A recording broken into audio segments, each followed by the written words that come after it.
Mutual funds are investment vehicles that pool money from multiple investors to collectively invest in a diversified portfolio of stocks, bonds, or other securities.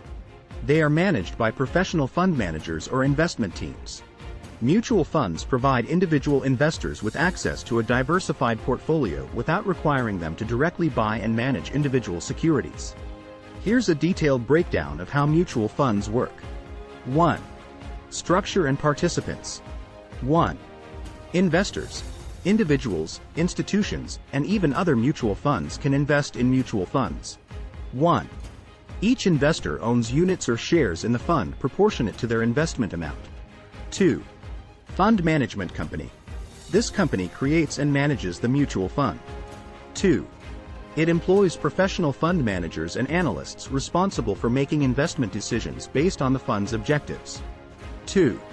Investment strategy. 1. Mutual funds come in various types, each with a distinct investment objective. 1. Common types include equity, stocks, fixed income, bonds, balanced, money market, index funds, and sector-specific funds. 2.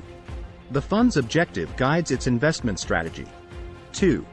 For example, an equity fund aims to invest primarily in stocks to achieve capital appreciation, while a fixed income fund focuses on generating regular income through bonds. 3. Diversification. 1. One of the primary benefits of mutual funds is diversification. 1.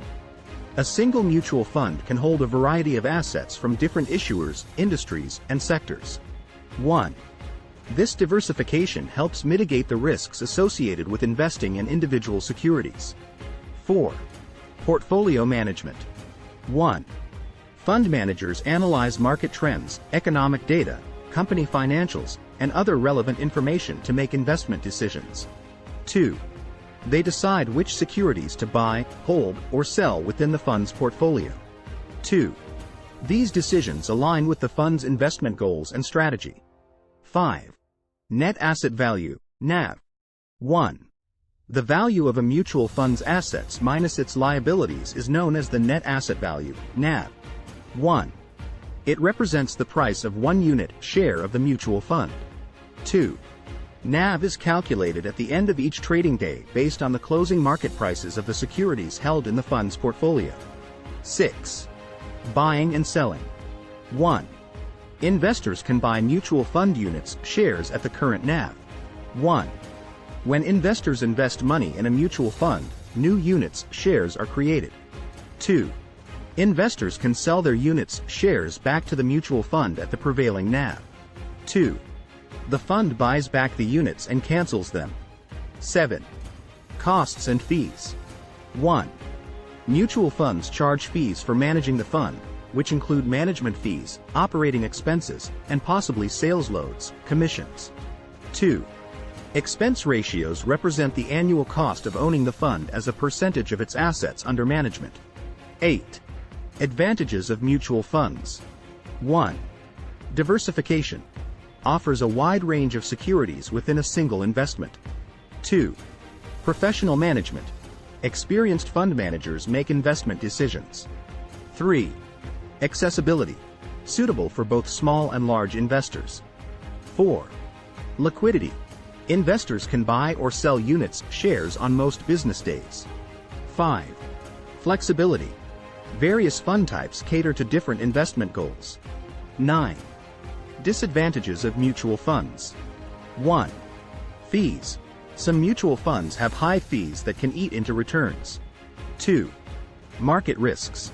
The fund's performance is tied to market fluctuations. 3. Lack of control. Investors have limited influence over individual investment choices. 10. Regulatory oversight. 1. Mutual funds are regulated by government agencies, like the U.S. Securities and Exchange Commission, to ensure transparency and investor protection. 11. Tax implications. 1. Investors may face tax implications when mutual funds buy or sell securities within their portfolios. 1. These tax consequences can vary based on the fund's turnover and investors' tax bracket. In summary, Mutual funds provide a way for investors to pool their money and gain exposure to a diversified portfolio managed by professionals. The choice of mutual fund depends on an investor's risk tolerance, investment goals, and time horizon. It's essential to carefully consider a fund's investment strategy, historical performance, fees, and other relevant factors before investing.